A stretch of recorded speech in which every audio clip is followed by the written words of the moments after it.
dispuestos a morir. Estamos en Cuba, a 90 millas de Estados Unidos y mucho más cerca de Haití, una de las tierras más pobres del planeta.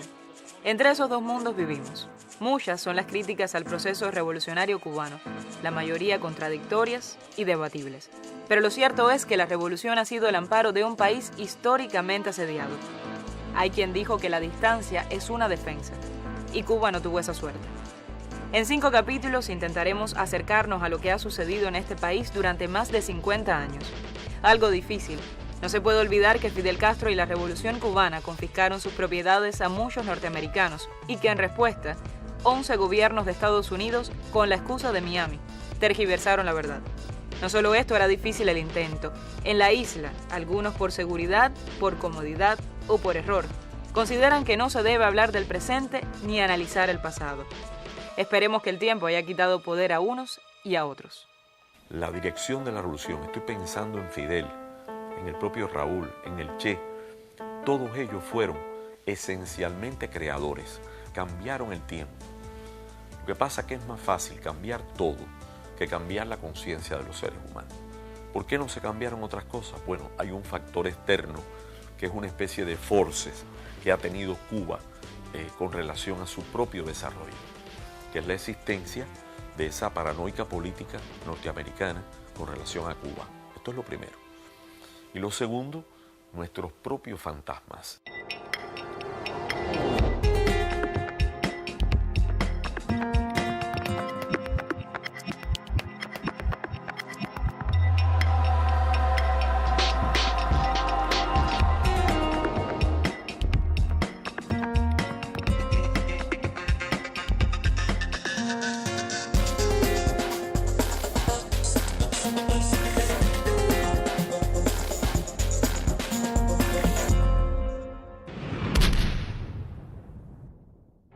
El 1 de enero de 1959, el reciente fenómeno de la televisión emitía imágenes de un proceso que resultaba indescifrable. Esos jóvenes, todavía sin etiqueta política, que iban a crear una estética de pelo largo y casaca militar, eran el presagio de una década convulsa.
Siempre se suele hablar del inmovilismo de la Revolución Cubana, los adversarios. En Cuba no cambia nada. En Cuba ha estado cambiando todo durante 50 años de una manera impresionante. Fulgencio Batista huyó del país. Fidel Castro, luego de obligar a todas las guarniciones militares a rendirse, inició la caravana del ejército rebelde que cruzó la isla desde Santiago de Cuba y llegó a La Habana una semana después. Su liderazgo y el del 26 de julio no fueron cuestionados por las otras dos organizaciones que lucharon contra la dictadura, el Directorio Revolucionario y el Partido Socialista Popular, antiguo Partido Comunista. El Directorio Revolucionario había perdido a sus principales líderes y los sobrevivientes no lograron, hasta los días finales de la guerra, reactivar los contactos al más alto nivel con el movimiento 26 de julio. El Partido Socialista Popular carecía de confianza en el ambiente anticomunista de la época. Además, habían apoyado a Batista en 1940, condenado el asalto al cuartel Moncada en 1953, y su dirección ejecutiva se había opuesto a la lucha armada. Podría haber diferencias, discrepancias dentro de las filas de los revolucionarios. Ese es un tipo de discrepancia. y estaba la formidable lucha o las formidables luchas de clases sociales e ideológicas contra el enemigo o los enemigos de la revolución, internos e internos. Entonces no es lo mismo la una que la otra. Yo estaba al frente de un grupo que lo que hacíamos era recoger avituallamiento para la sierra. Y Carlos Rafael estaba con Fidel en la columna 1. Estaba Risqué. O sea, había un montón de gente del partido que estaba en la sierra y también una columna que estaba en el Escambray, que en cuanto el Che llegó al Escambray, se puso bajo las órdenes del Che inmediatamente.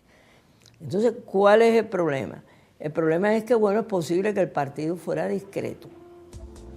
Posiblemente nunca se sabrá con certeza si los militantes comunistas que se integraron al ejército rebelde tenían el consentimiento de la dirección del partido. La posición del PSP respondía que no deseaban discrepar con los soviéticos, que en aquellos años ejercían un gran poder sobre los partidos comunistas latinoamericanos, a los que les prohibían participar en los movimientos de lucha armada. Y yo me acuerdo que en los primeros días cuando vinieron a La Habana, en mi casa hubo una reunión con Raúl, que fue de madrugada, porque realmente había mucho anticomunismo en el país. Además, fíjate que al principio Fidel hablaba 5 y 6 horas y en ningún momento planteaba que era comunista. Desde Moncada ya él tenía toda una serie de conocimientos del marxismo, que él era martiano, marxista-leninista. Y en el 26 había mucha gente que era de derecha.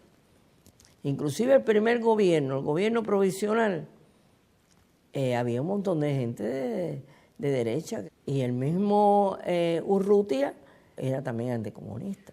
Habría que señalar matices y diversidad de posiciones.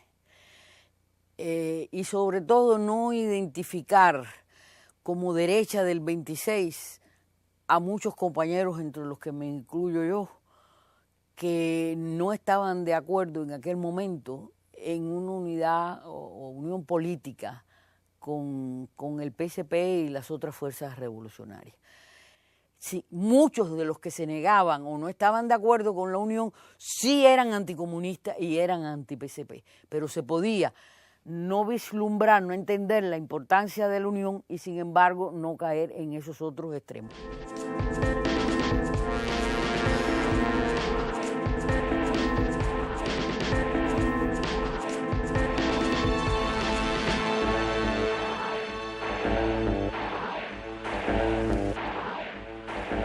¿Qué hizo Cuba?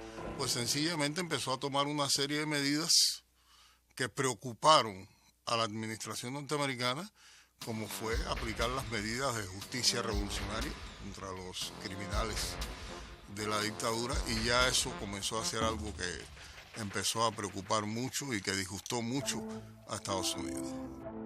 El nuevo gobierno instauró los juicios revolucionarios, que incluían pena de muerte para algunos de los criminales de la dictadura, con el propósito de impedir que el pueblo tomara la justicia por su mano. Los juicios no iniciaron la ruptura de los Estados Unidos con la revolución.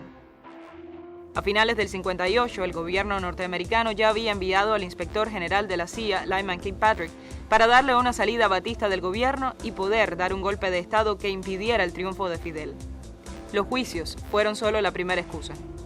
La administración de Eisenhower protegió a Batista hasta el final, lo apoyó prácticamente hasta el final. Por tanto, la administración de Eisenhower era una administración que no se podía entender con la Cuba que surgía en 1959. Si nos remontamos, tenemos que remontarnos 200 años atrás. Estados Unidos, fundamentalmente durante el siglo XIX, siempre quiso comprar a Cuba, ya ni siquiera anexarlo en términos jurídicos, comprar a Cuba como quien compra una hacienda, comprársela a España, y varias veces intentó eso. Se basaban en cuestiones supuestamente como ahora de interés para la seguridad nacional de Estados Unidos. Se basaban en la teoría de la fruta madura, en la doctrina Monroe, en la concepción del destino manifiesto. Estados Unidos tenía un derecho a expandirse y a expandir sus ideas sobre Cuba y demás. Y les interesaba Cuba. El gobierno revolucionario disolvió el Congreso y aprobó la Ley Fundamental del Estado cubano, apoyada básicamente en la Constitución de 1940, por la cual el nuevo Consejo de Ministros asumía funciones legislativas. El movimiento 26 de julio, desde finales de 1957 en la Sierra Maestra, había nombrado a Manuel Urrutia, ex magistrado de la Audiencia de la Provincia de Oriente, presidente provisional de la República. Esta medida contrarrestó las pretensiones de adueñarse del poder de la llamada Junta de Liberación establecida en Miami. Esos primeros días con Urrutia, aquel hombre de cómo gobernar, de a dónde íbamos, de qué queríamos, de eso no había nada. Fidel estaba de jefe del ejército rebelde. Él no tenía ningún cargo administrativo, sino el jefe de las Fuerzas Armadas, donde se planteaba que ahí era donde Fidel garantizaba la revolución. Encontraron a Fidel Castro en el Hotel Hilton, hoy Habana Libre, donde tenía su cuartel general. Los ministros que pertenecían al movimiento 26 de julio le pidieron que asumiera el cargo de primer ministro, o todos renunciarían. Aunque las discrepancias eran con Urrutia y sus ministros más cercanos, eligieron respetar la autoridad legal del presidente de la República. Fidel propuso reunirse con ellos, pero fuera de cualquier ministerio. La casa de Enrique Oltuski fue el lugar del encuentro. Llegamos a mi casa, serían como las 3, y bueno, Fidel se puso de pie y se paró en el centro de la sala y sacó una libretica que traía en el bolsillo de la camisa. A ver, vamos a hablar primero de la reforma agraria. Hizo una exposición de lo que él entendía que debía ser la reforma agraria. Vamos a hablar ahora de la economía en su conjunto, de la educación, vamos a hablar de la salud, vamos a hablar de las Fuerzas Armadas. Y así fue exponiendo todo lo que él pensaba que debía ser el gobierno revolucionario. Todo eso lo tenía anotado en su libreta de bolsillo. Y cuando terminó ya estaba amaneciendo. Y entonces hizo así, levantó la libreta y: ¿es este el gobierno que queremos? Dice, bueno, entonces acepto.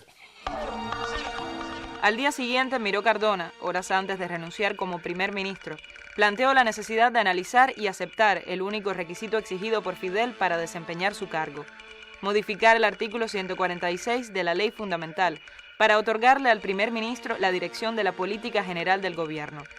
Ahora, ¿qué lo sustituye? ¿Qué viene después que tú eliminas lo que no quieres?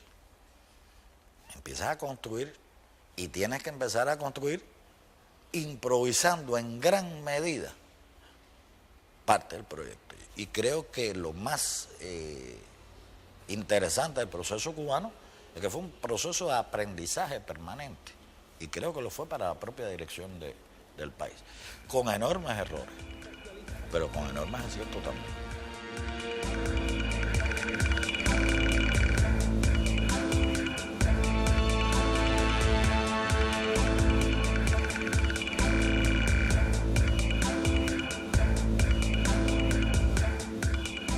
Yo creo que la revolución fue planteando retos y problemas que no estaban ni siquiera en la perspectiva de los años 50. Y no se hacía nada si antes no se explicaba. O sea, Fidel tiene la magia de poder comunicar y de poder además ser un pedagogo. Y le dedicó un tiempo infinito en aquellos años en que hablaba prácticamente todos los días a convencer a todo el pueblo de las cosas que había que hacer. Si nosotros nos hubiésemos dejado llevar por esquemas, la teoría decía que no podía hacerse una revolución aquí. Es lo que decía la teoría, es lo que decían los libros. Fidel Castro dirigió el país desde la televisión. Y esto permitía un diálogo. Y realmente se trataba de cosas que la gente necesitaba. Escucharlo e identificarte con él estaba vinculado a los grandes ideales de toda una generación, y yo te diría de más de una generación. porque era la generación de mis abuelos, de mis padres y la mía. La revolución se atribuyó entonces toda la carga emotiva y simbólica de la nación. Y entonces la idea democrática, el patriotismo radical, fueron un contenido fundamental para explicarse idealmente a la revolución esta que del 59 a los 60 resultó tan profunda, tan enérgica en su actuación e incluso tan herética con relación a las ideas socialistas que venían de la Unión Soviética. Hasta ese momento, Fidel Castro había logrado mantener en un segundo plano la polémica sobre el rumbo ideológico de la revolución, a pesar de que existía en parte del heterogéneo movimiento que derrocó a Batista una actitud contraria a cualquier acercamiento a la ideología marxista. Se unieron mucha gente en el carro del triunfo de la revolución creyendo que este era un cambio de hombre. Y por lo tanto, inicialmente todo era gracias a Fidel, esta es tu casa, y empiezan los problemas. Cuando se decide que la reforma agraria va. Y bueno, la reforma agraria se firma en mayo de 1959. El lugar escogido fue la Sierra Maestra, donde se inició la Revolución Cubana. Durante el vuelo, Fidel Castro se dio cuenta de que faltaba un artículo que él consideraba básico, y de su puño y letra en presencia de varios ministros, añadió al documento el siguiente principio: que según fuese posible, las fincas expropiadas pasaran a manos de cooperativas de trabajadores agrícolas. Con los años, la mayoría de estas fincas se convirtieron en granjas estatales. Se acordó dejar a los grandes latifundistas locales un máximo de 30 caballerías, el equivalente a 400 hectáreas. Las tierras de compañías extranjeras serían confiscadas bajo el compromiso de una compensación. Los opositores comenzaron a emplearse a fondo con el apoyo de casi todos los medios de comunicación privados. La Asociación de Ganaderos de Cuba destinó $500,000 de la época al soborno de periodistas y la compra de espacios informativos para atacar la reforma agraria. Muchos profesionales de los medios privados advertían al final de la noticia no estar de acuerdo con el contenido que los propietarios les obligaban a difundir. Eso significó que se fueran del país los dueños de los grandes medios, de la prensa escrita, de la televisión, de la radio y demás. Es el éxodo de los dueños. La revolución confiscó propiedades a las élites cubanas y a poderosos grupos norteamericanos. Incluso varias medidas presionaron a la pequeña burguesía nacionalista. Pero es un hecho probado que nunca se dictó una orden de expropiación a ningún medio de prensa, radio o televisión. Los propietarios de los medios, como instrumento de presión, abandonaron sus empresas y se fueron del país. Al igual que más tarde el resto de la burguesía nacional, confiaron su suerte a la intervención de Estados Unidos. El gobierno revolucionario interviene el circuito CMQ, abandonado por los hermanos Mestre, desde hace tiempo partícipes de la conjura internacional contra Cuba. A mitad del año 59, Fidel Castro y la Revolución Cubana eran un estorbo para los Estados Unidos. Nació entonces el mito de la conspiración, toda una tesis de complot internacional del comunismo para apoderarse de Cuba, y en el cual Fidel era un títere de los soviéticos.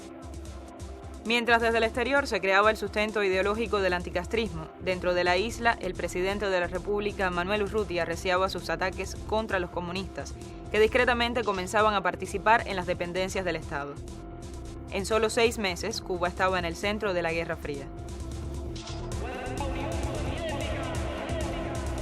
El 17 de julio de 1959, Urrutia se encontró con que Fidel Castro había dimitido como primer ministro y que esa misma noche daría un discurso televisado.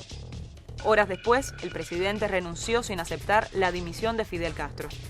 Sabía que no contaba con el apoyo necesario para separar de la revolución a los miembros del Partido Socialista Popular y a los combatientes del 26 de julio que él consideraba comunistas, entre ellos a Raúl Castro y al Che Guevara.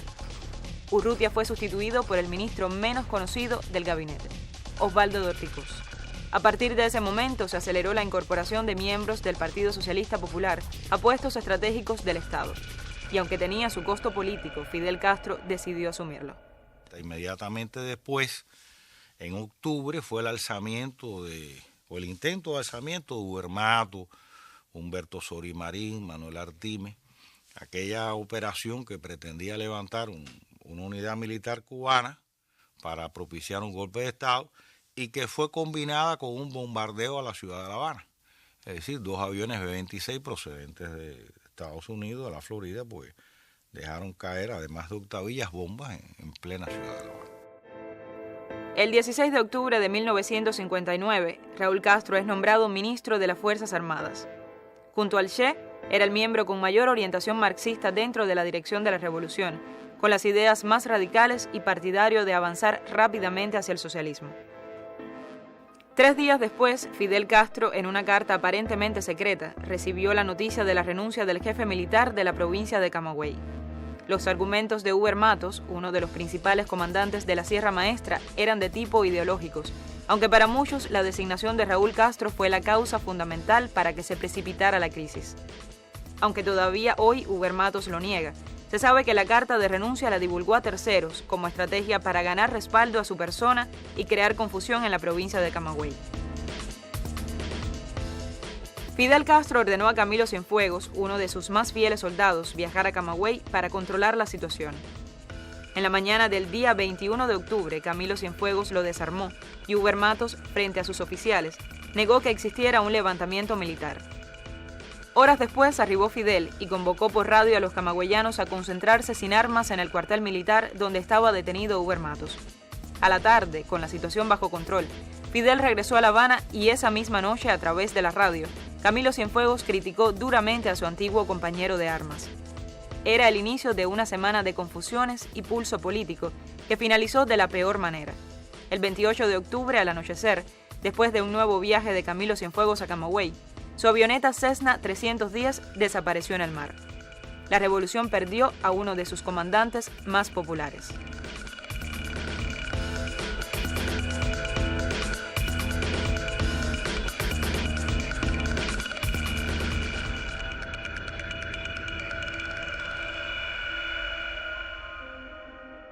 También sucedió algo muy triste en el sentido de que hubo una emisora o un barco pesquero que dio como que Camilo había aparecido, pero que la noticia esa la divulgó los medios de difusión cubanos y aquello fue algo, la gente se tiró a la calle, hubo hasta muerto hubo de la alegría que originó en el pueblo de Cuba la aparición de Camilo.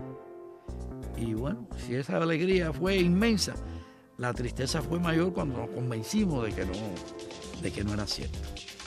Los sucesos de Camagüey trajeron consigo la reestructuración del Consejo de Ministros y de varios mandos militares. Fidel Castro decidió colocar en los puestos clave del Estado a figuras abiertamente identificadas con él y con su proyecto de transformaciones.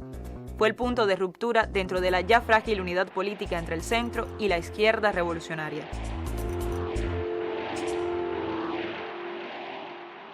En los días finales de noviembre de 1959, ocupando el cargo de jefe de despacho el doctor Raúl García, entonces ministro de Estado, recibí instrucciones de trasladarme a México, siendo portador de una misiva suscrita por el comandante en jefe y dirigida al vicepresidente del Consejo de Ministros de la URSS, Anastas Mikoyan.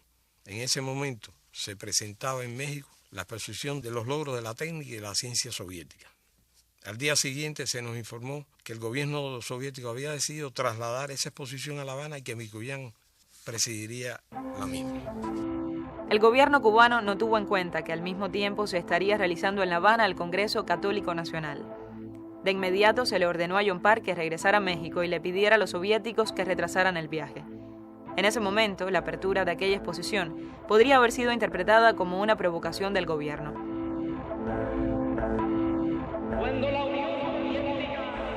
Mikoyan nos dijo que entendía perfectamente las explicaciones dadas y que él vendría a Cuba y traería la exposición en el momento en que el gobierno cubano así lo decidiera. Todavía sin un aliado fuerte en el exterior, a inicios de 1960, el gobierno nacionalizó el gigantesco feudo de la United Fruit Company. La administración estadounidense no tardó en reaccionar y redujo la cuota azucarera, rechazó los préstamos tradicionalmente concedidos e incluso presionó a los gobiernos europeos para que denegasen un crédito de $100 millones que Cuba les había solicitado. Comenzaba el control del Estado cubano sobre la estructura económica del país y como consecuencia la guerra económica de Estados Unidos contra Cuba, el principal socio comercial de la isla hasta ese momento. Cuba es un país de una economía forzosamente abierta, con lo que los economistas llaman economía abierta, que quiere decir dependiente. Necesita mucho del comercio exterior, de la articulación exterior y de otros mecanismos que tienen que ver con las relaciones internacionales, con su ubicación, con lo que se llama la inserción en un sistema económico mundial. Entonces yo diría que este es uno de los grandes dilemas y de los grandes problemas de la revolución en toda la primera década. ¿Cómo se va a insertar Cuba? A bordo de un avión soviético llega al Aeropuerto Internacional José Martí de Rancho Boyeros el vicepremier de la Unión de Repúblicas Socialistas Soviéticas, señor Anastas Mikoyan, que es recibido como huésped de honor del gobierno revolucionario de Cuba. El doctor Fidel Castro, primer ministro del gobierno, acude al aeropuerto a dar la bienvenida al ilustre visitante que viene a inaugurar la exposición industrial, científica y artística en nuestro Palacio de Bellas Artes. Mikoyan es el hombre clave del gobierno soviético en materia de proyección comercial y económica en los mercados y naciones de todo el mundo. El primer ministro del gobierno revolucionario, doctor Fidel Castro, y el vicepremier de la Unión Soviética, Anastas Mikoyan, suscriben el tratado por el cual la URSS garantiza la compra de 5 millones de toneladas de azúcar de Cuba y abre a nuestro país un crédito por $100 millones a bajo interés. La política soviética hacia Cuba es una política que se detiene bastante en ser entusiasta hacia lo que ha sucedido en Cuba. Hasta el año 60, final 60, no se declara en Moscú, en la Unión Soviética, que ha triunfado una revolución en Cuba. O sea, eso es bastante cauteloso, porque eso tiene un marco epocal, que es el marco de una construcción de relaciones entre Unión Soviética y Estados Unidos, es un marco de coexistencia pacífica, un marco en el cual se han dividido geoestratégicamente o geopolíticamente regiones del planeta de áreas de influencia, se le llamaban en la época, con lo cual Cuba realmente lo que introduce es un problema de tensión muy fuerte de la política hemisférica de los Estados Unidos y a su vez del tipo de geopolítica que se estaba dando con la Unión Soviética. Tras la firma de estos acuerdos comerciales con la Unión Soviética, se incrementaron los desembarcos de comandos procedentes de la Florida y las acciones terroristas en el país. El gobierno cubano decidió comprar armas para defenderse.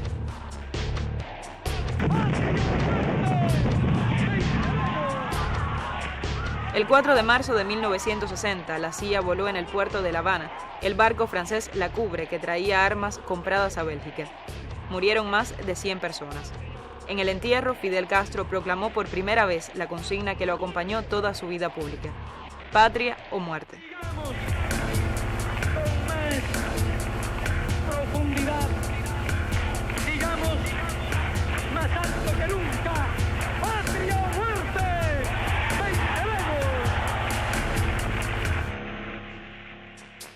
Ya por esos días, el gobierno norteamericano comenzaba a preparar la invasión militar en campos de entrenamiento de Guatemala y Nicaragua.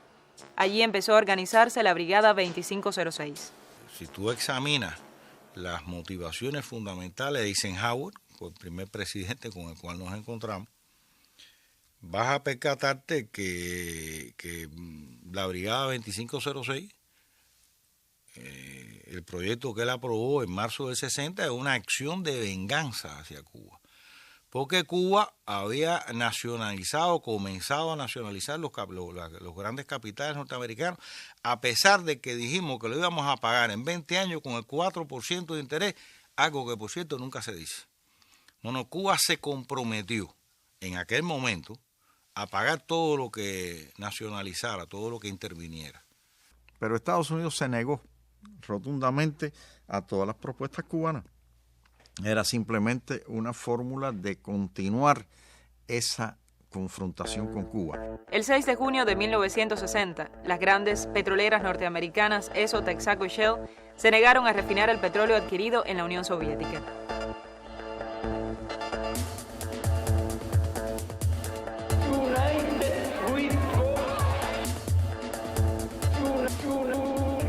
El gobierno asumió el control de las refinerías y un mes después expropió todas las compañías extranjeras y las grandes empresas nacionales, incluidos bancos e ingenios azucareros.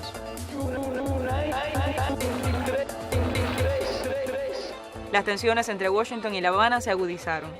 En enero de 1961, Estados Unidos suprimió completamente la cuota de azúcar que compraba Cuba y prohibió las exportaciones a la isla, salvo de alimentos y medicinas. Días después, antes de abandonar la Casa Blanca, Eisenhower decidió romper las relaciones diplomáticas. Quizás no hubiese sido lo más conveniente visto estratégicamente para Cuba incluso la ruptura de relaciones. Quizás Cuba fue inflexible en el sentido de no permitir una serie de acciones de la embajada norteamericana en Cuba. Pero la ruptura fue consecuencia fundamentalmente de esta acumulación de acciones de Estados Unidos contra el triunfo de la revolución.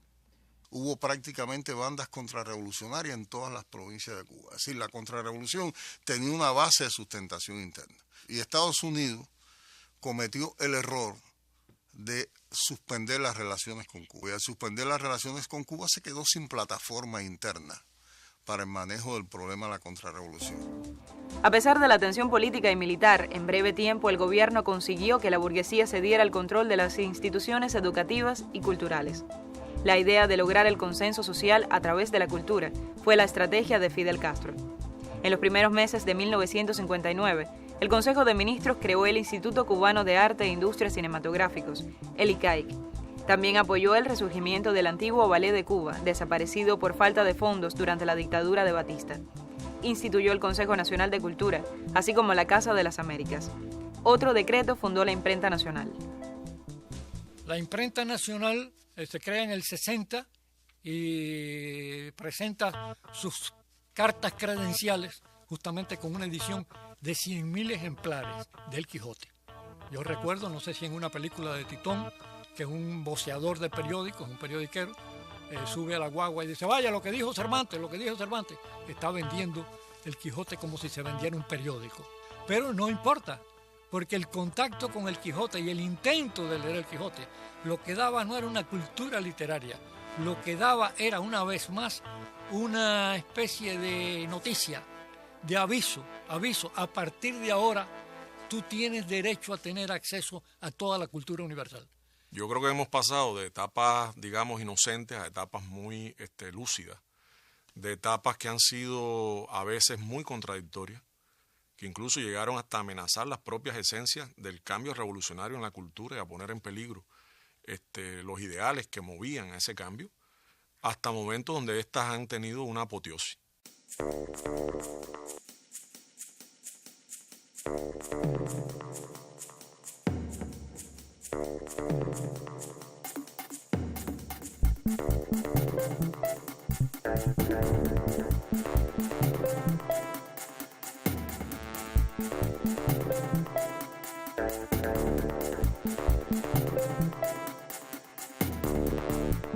A veces se tenía como norte, o frecuentemente se tenía como norte, la marcha de la cultura en los países socialistas de Europa Oriental, en la propia Unión Soviética.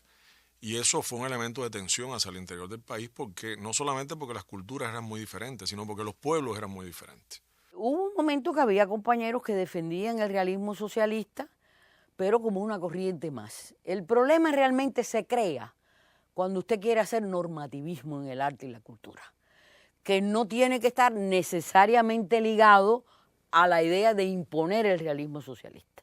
Usted puede ser normativista, usted puede estar haciendo prohibiciones y algunas absurdas, etcétera, sin que eso implique una toma de posición por el realismo socialista ni tratar de imponer el realismo socialista. Y es importante que se subraye porque a veces uno lee algunos trabajos y uno se sorprende de las interpretaciones que salen que no tuvieron nada que ver con los hechos concretos que nosotros vivimos en aquel momento. En el año 61, la prohibición de PM, documental sobre la vida nocturna de La Habana, demostró la incertidumbre que existía entre artistas, escritores y críticos. La censura en las salas de cine de PM respondía a una lucha de poder entre dos destacadas figuras de la revolución: Alfredo Guevara, presidente del ICAIC, y Carlos Franchi, director del periódico Revolución, órgano oficial del movimiento 26 de julio. El suceso terminó convirtiéndose en una gran polémica sobre el sentido y las funciones del arte en la revolución. Bueno, PM es un asunto estéticamente pequeño. La gente de Lunes tenía un programa televisivo. Ahí fue exhibido un día de la semana, pasó y se acabó. Todo indica que los conflictos comenzaron cuando solicitaron la licencia de exhibición en salas de cine, que ya eran controladas por el ICAI. Fidel Castro intervino. Durante 3 días, a finales de 1961, se reunió en la Biblioteca Nacional con decenas de intelectuales para garantizar que no habría exclusiones por motivos ideológicos o estéticos. La prohibición de PM desencadenó un estado de opinión de mucha angustia, de mucha ansiedad en amplios sectores de la vida cultural, en particular de la vida artística literaria, porque creyeron que a partir de ese momento íbamos a tomar las mismas posiciones de la Unión Soviética. La libertad que se había mostrado en las distintas instituciones culturales de la Revolución iba a ser modificada, y entonces un hecho que en realidad no tenía esa trascendencia se convirtió en un suceso porque había un contexto en este sentido, el temor de que Cuba caminara por esa vía. No tuvo aquello nada que ver con un realismo socialista, no, porque no era lo que se planteaba. Y yo insisto sobre eso porque para cualquiera que hubiera estado participando internamente en todos aquellos procesos, esto era clarísimo. Por parte de las instituciones, por parte de los niveles de dirección del Estado, los altísimos niveles de dirección del Estado, esa era una ocasión perfecta para dejar fijada una posición, ¿no? A fin de cuentas, los grupos culturales del país, procediesen de donde procediesen, estaban esperando escuchar esa posición. La idea de Fidel fue la siguiente: dentro de la revolución, todo; contra la revolución, nada. Durante un número de años, la interpretación no creaba problemas, en línea general. De manera que pasaron varios años, por lo menos, antes de que esas interpretaciones cayeran en las malas manos.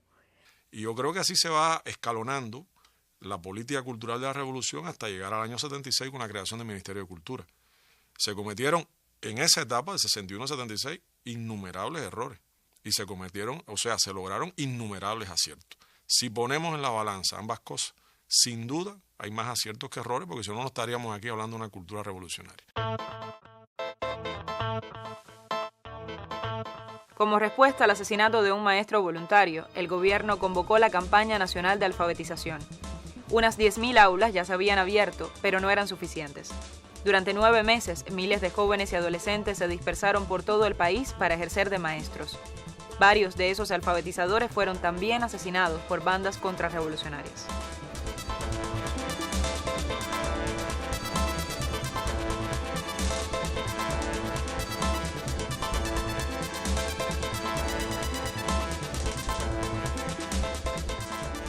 Yo me fui a alfabetizar cuando tenía 13 años y ese fue el momento más importante de mi vida. Eso cambió mi vida para siempre. Y yo me enganché en la revolución porque me enganché en la alfabetización, que era irme solo 9 meses a estar en las montañas con unos campesinos que me enseñaron más a mí de lo que yo le enseñé a ellos. Esto me dio a mí la posibilidad de aprender muchísimo, de entender muchísimo de las clases sociales, de la estructura social, de lo que es la pobreza. Y conquistar espacios de libertad, porque yo me fui de mi casa y porque mis padres no tenían control sobre mí. Y yo me sentía feliz porque estaba en la aventura de la revolución. La revolución era una aventura de libertad. En la perspectiva de la proyección de lo que la revolución implanta, se producen inicialmente 2 grandes polémicas, 2 grandes debates. Primero, el debate del rumbo de la revolución. ¿Hacia dónde va esto que los barbudos trajeron? ¿Hacia qué tipo de sociedad? ¿Capitalismo? ¿Socialismo? ¿Qué cosa es? ¿Se come McDonald's o se come qué? Ese debate se resuelve muy rápidamente, pero a ese debate se superpone otro, porque en cuanto está claro que el rumbo es de alguna manera socialista, viene otro debate. ¿Qué cosa es socialismo?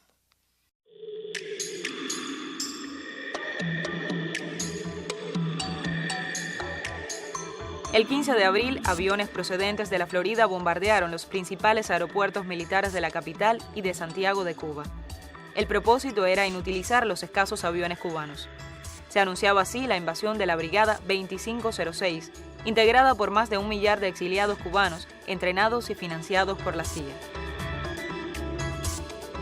Un día después, en el sepelio por las víctimas del bombardeo, Fidel Castro proclamó oficialmente el carácter socialista de la revolución. Porque lo que no pueden perdonarnos los imperialistas es que estemos aquí y que hayamos hecho una revolución socialista en las propias narices de los Estados Unidos. Y que esa revolución socialista la defendemos con estos fusiles. Yo creo que ese fue un riesgo, pero al mismo tiempo en el riesgo estaba la consolidación. Es decir, si se defendía en Playa Girón una revolución socialista, que era el caso, se estaban ganando dos batallas al mismo tiempo, la militar y la ideológica. Y yo creo que él decidió librar la batalla con esta concepción. Es una opinión personal, eso pienso que entre otros sería él el que pudiera dar esa respuesta.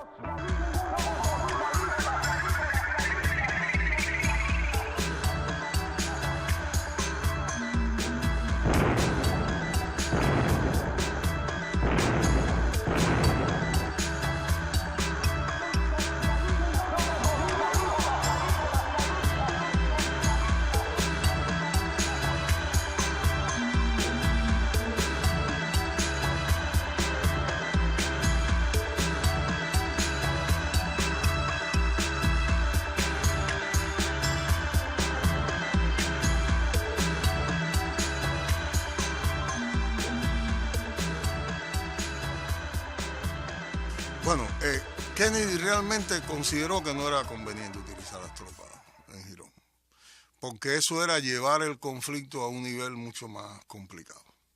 Y porque además ellos confiaron fielmente en que esos mercenarios que habían preparado, que habían armado y que habían organizado, les bastaba para cumplir la función que debían cumplir en Cuba, que era crear como especie de una cabeza de playa para fundar una cierta republiqueta y pedir el apoyo del resto de los gobiernos latinoamericanos y de la OEA y de todo el sistema interamericano y crearle a Cuba una situación crítica en relación con su territorio nacional. La derrota de los invasores de Bahía de Cochinos, conocida en Cuba como Victoria de Playa Girón, facilitó al gobierno la implementación de lo que empieza a llamarse la construcción del socialismo. Rápidamente el gobierno convirtió el Ministerio de Gobernación en Ministerio del Interior, fusionó todas las organizaciones revolucionarias en una y decretó la nacionalización de la enseñanza. Las escuelas privadas, religiosas o laicas pasaron al control del Estado. En ese contexto, 130 sacerdotes españoles fueron expulsados en el vapor Covadonga, con destino a su lugar de origen, la España de Franco.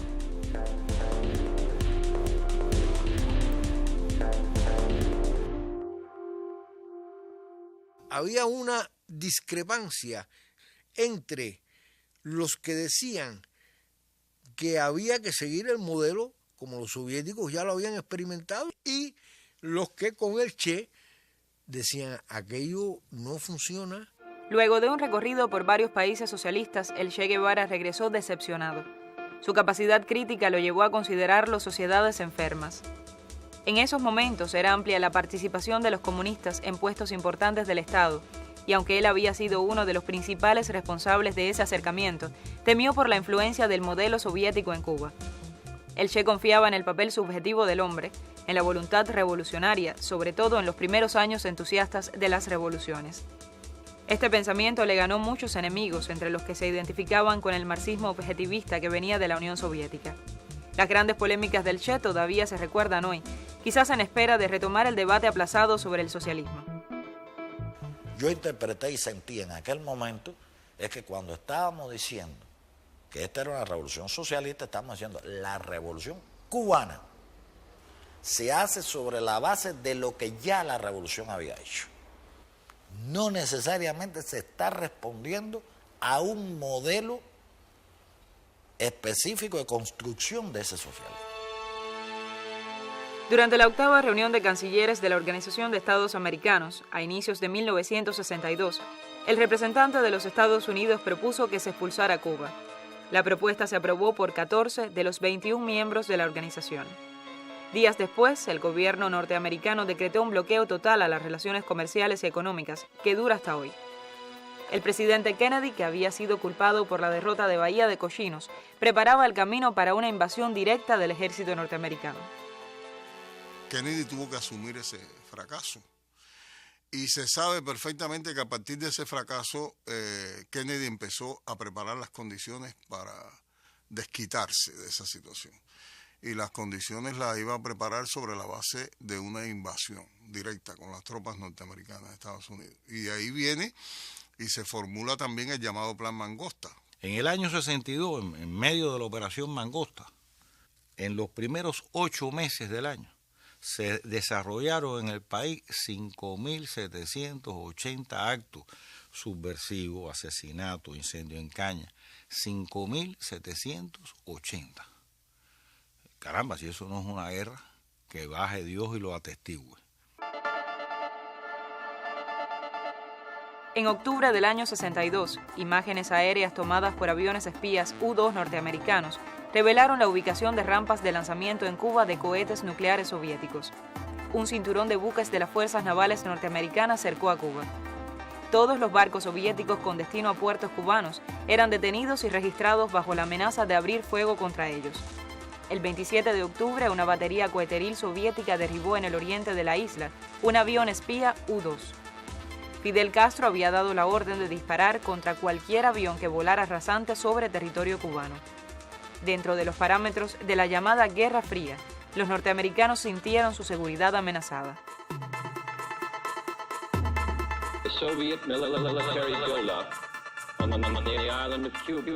Yo creo que sencillamente la dirección cubana estaba convencida que era un elemento disuasivo, porque se sabía perfectamente que Estados Unidos podía invadir a Cuba. Entonces colocar los cohetes representaba un elemento disuasivo. Realmente fue una decisión dramática, pero que yo creo que para el momento en que se tomó es una decisión que se justificaba. Y para nosotros era clarísimo que el hecho, y lo dije así, de convertirnos en una base militar iba a significar un altísimo costo político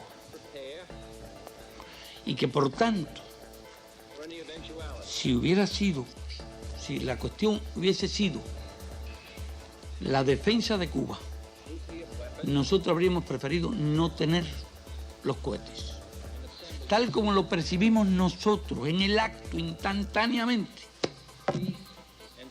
Se trataba realmente de una proposición estratégica, aunque se usara el argumento fundamental de la defensa de Cuba. Los soviéticos acordaron retirar los misiles a cambio de la promesa de que Washington no intentaría invadir a Cuba. El gobierno de Fidel Castro expresó su oposición a tal salida y exigió el cumplimiento previo de 5 puntos para que la retirada se produjera.